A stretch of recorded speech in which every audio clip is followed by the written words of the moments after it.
Salut les loulous, en direct de Normandie, chez Loulou 14. On fait un petit point sur le potager fin septembre. Voilà, donc on va commencer par les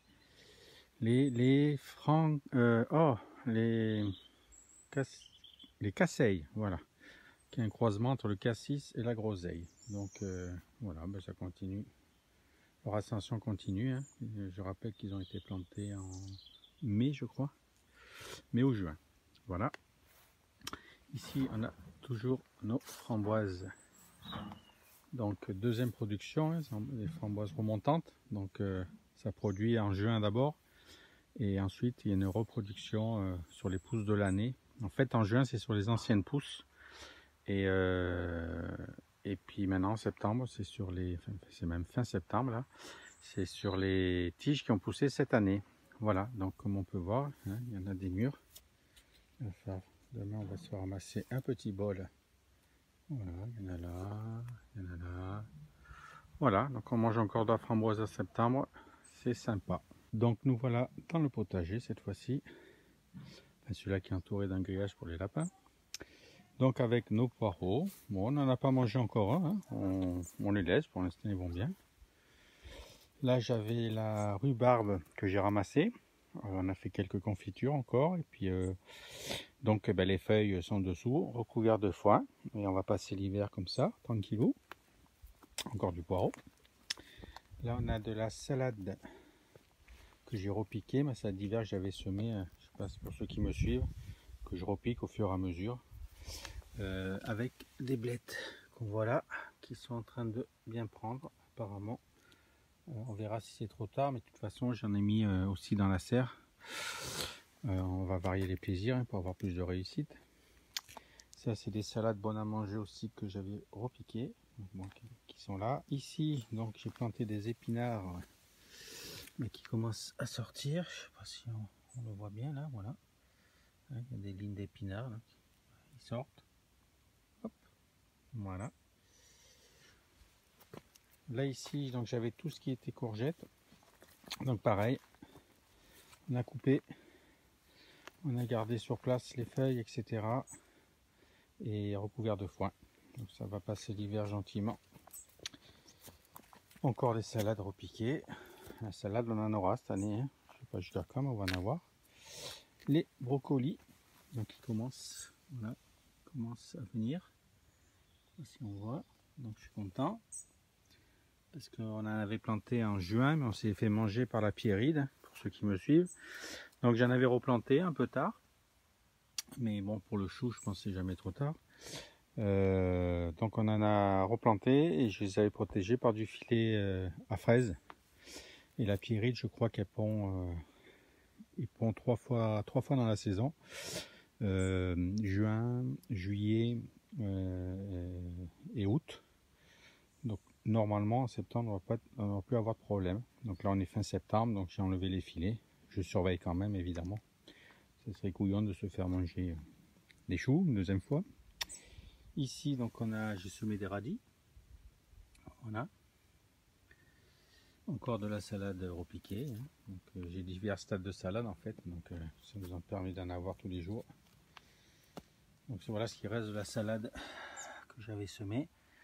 Donc j'en ai même repiqué au même endroit. Voilà. Ça c'est aussi des brocolis. Voilà. Et là des choux paumés, donc ils sont en train de paumer justement. Voilà, on voit bien. Voilà, celui-là surtout. Celui-là il commence. Voilà. Ici on avait les haricots verts pour ceux qui s'en souviennent. Donc là pareil, j'ai coupé le pied, je l'ai laissé enterrer évidemment. Et j'ai coupé les feuilles, je les ai un peu hachées. Ils sont sous la paille. Voilà, donc ça a capté plein d'azote tout l'été. Et ça va tout redistribuer à la terre. Les carottes, donc on a commencé à en ramasser. Donc j'en ai encore, hein, donc très très jolies les carottes.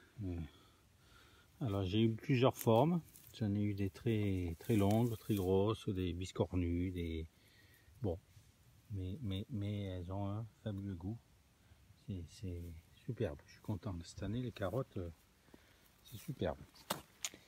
Voilà, et ouais, celle-là, là, je pense que celle-là, il va falloir la ramasser parce que elle est un peu trop grosse quand même.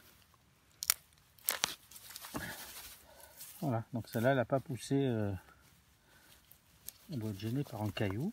Et voilà ce que ça donne. Alors des formes bizarres. Hop, on va la mettre là. Je vous mets ma main à côté juste pour que vous voyez. Voilà, donc vous voyez la grosseur de la carotte. Mais il n'y a rien, il n'y a que... J'avais mis un peu de sable mélangé à la terre à cet endroit-là pour ameublir un peu quand même. Mais bon, ça c'est énorme. Donc elles éclatent pas. Donc je les laisse en terre, ça se conserve très bien en terre. Faudrait pas qu'elles grossissent trop quand même. Et sinon il y a moyen de les conserver dans un bac, dans du sable, dans un garage ou dans une cave. Cave c'est idéal. Donc c'est et on peut les garder tout l'hiver, il n'y a pas de souci. Donc je vais peut-être faire ça. Parce que je vois qu'elles continuent à grossir et ça fait un peu trop gros après peut-être. Donc nos fraises, bon mais il y a toujours de la production, j'en ai à manger 2. Par contre elles moisissent sur place parce que avec l'humidité, une fois qu'elles sont mûres, elles moisissent très vite. Voilà, cas de figure, voilà, elles moisissent. Donc il faut les ramasser, on va dire tout de suite. Mais bon, il y a trop d'humidité maintenant. Je rappelle qu'on est en Normandie, donc voilà. Donc il y en a encore une là. Voilà, donc celle-là elle est juste là. Bon, on pourrait la couper, la manger. Bon. On va laisser faire, on va les laisser pour les oiseaux, hein. Ils ont le droit de se nourrir aussi. Voilà, ici donc on avait les betteraves, on a toujours des betteraves d'ailleurs, celle-là aussi, ça se conserve bien dans la terre, hein, tant qu'il n'y a pas de gelée. Après pareil, dans un bac avec du sable, recouvert de sable, comme les carottes, tous les légumes racines en fait, et ça tient tout l'hiver. Donc là aussi je pense que je vais sûrement faire comme ça. Encore des poireaux ici, hop.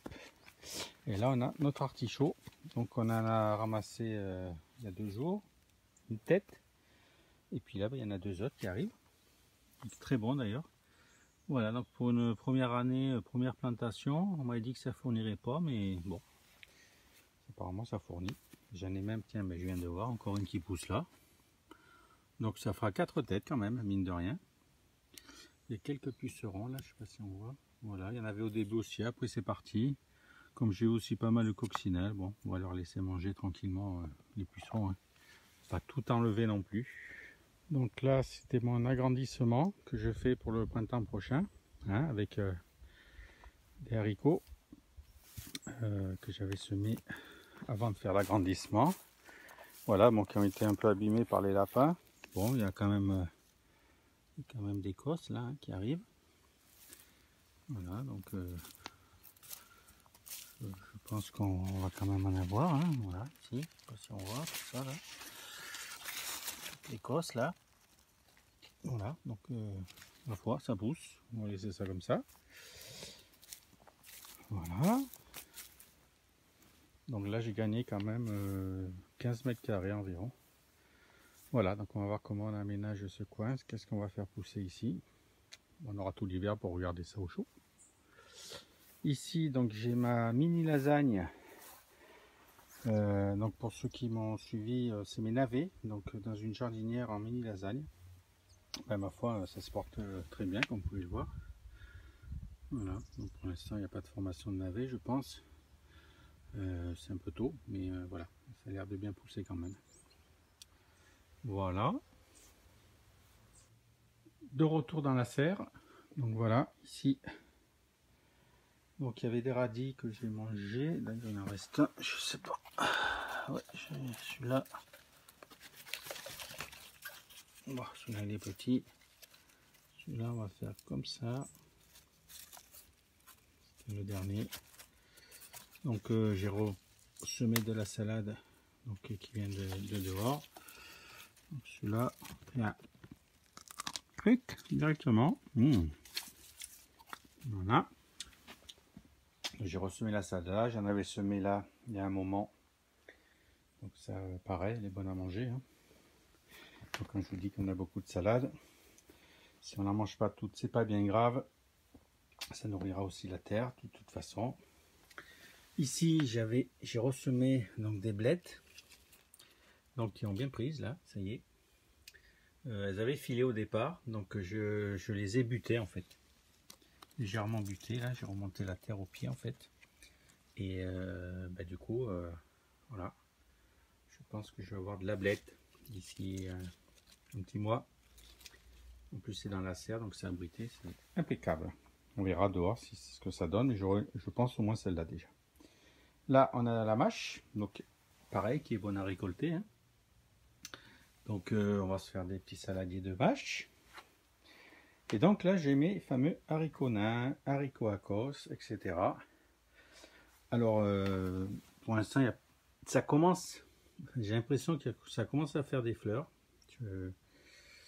On va voir, je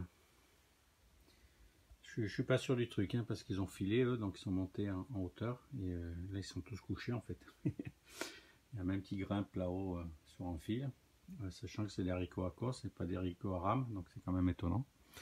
Bon, ceci dit, je laisse pousser, ça me coûte rien et ça m'amènera de l'azote dans le sol, hein. Je couperai tout sur place, on recouvrira ça 2 fois je pense, et ça passera l'hiver gentiment, petit coup d'arrosage de temps en temps, hein. Parce que dans une serre, il n'y a pas de pluie, donc pour maintenir la vie au sol, il faut bien arroser de temps en temps. Voilà. Donc ici, il me restait un fond de sachet de navets, donc je les ai mis là. Bon, pareil, on verra bien ce que ça donne. J'ai replanté de la mâche ici. Parce que quand on aura mangé l'autre, celle-là elle suivra. Hein. Ça fera notre roulement. Et là aussi, j'ai semé des radis il y a 3-4 jours. Donc ils sont en train de sortir. Donc tout ça pour assurer aussi la rotation, parce que si on plante tout en même temps, il y a tout à manger en même temps. Là ici le raisin, aussi on a commencé à le manger, ça y est. Donc quand on se cueille quelques grappes de temps en temps, il est très sucré, il est excellent. Voilà. Ici, donc on a les tomates. Ma foi, je sais pas si on peut voir les grosseurs de certaines, hein, voilà, je mets la main à côté, enfin c'est immense quoi, j'en ai des énormes, enfin surtout dans la variété, comment elle s'appelle celle-là, marmande, voilà. Donc elles sont énormes celles-là, j'espère qu'elles vont rougir, donc ça continue à rougir, hein, comme on peut voir, hein, d'ailleurs j'en ai quelques-unes à ramasser. Voilà, donc ma foi, tant que ça mûrit, on va continuer à les garder. Hein, mais il y en a, voilà, il y en a à foison. Alors cette année, j'ai pas coupé les gourmands. Donc c'était un peu la jungle. Donc je vais m'organiser différemment l'année prochaine, mais je couperai toujours pas les gourmands parce que ça fournit beaucoup de tomates quand même, des grosses, des moyennes, toutes les tailles en fait. Et je trouve qu'elles sont plus fortes. Les pieds sont plus forts, etc. Donc ça sert à rien de les tailler. Voilà, ça les traumatise plus qu'autre chose. Ici des radis aussi, mais ceux-là ils ont filé, donc il y en a certains oui, certains non, donc on fera le tri. Hein. Ceci dit, ceux qui ont filé c'est très bon aussi dans de la salade, hein, ça amène un petit goût poivré. Voilà, on a fait le petit tour aujourd'hui. Là j'ai aussi des blettes que j'avais repiquées là-dedans, donc toujours pour diversifier différentes cultures. Donc voilà, donc on verra ce que ça donne, je vais les repiquer dehors, dedans, on va voir. Voilà les loulous pour ce petit tour d'aujourd'hui. On vous dit au revoir avec le kangourou, les oignons qui sèchent, et on vous dit à bientôt. Bye bye.